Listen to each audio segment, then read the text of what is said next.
ఆమేన్. ప్రభులో దీవింపబడును.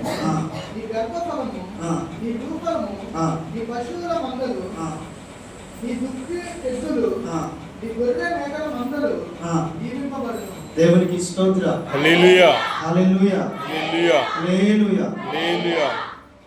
వాక్యం కొరకు అమ్మ చిన్న ప్రార్థన చేస్తుంది. తర్వాత వాక్యంలోకి వెళ్దాం. అందరూ కళ్ళు మూసుకుందాం దయచేసి.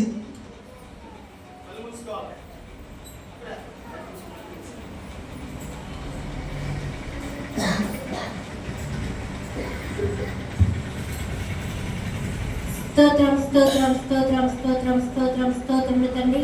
పరిశుద్ధుడా, మహోన్నతుడా, సర్వశక్తిమంతుడానికి వందనాలు, స్తోత్రములు స్తోత్రములు నాయన.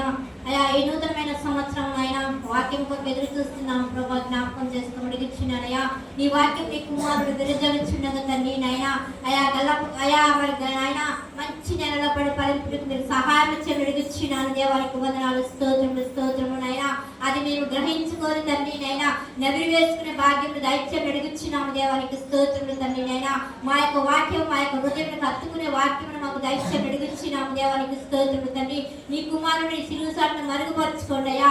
ఏడెత్తల ఆత్మతో ఎత్తి పట్టుకొని సాక్షిగా వాడుకోమని యేసయ్య నామమున అడిగి బతిమలాడి వేడుకుంటున్నాము తండ్రి. ఆమేన్.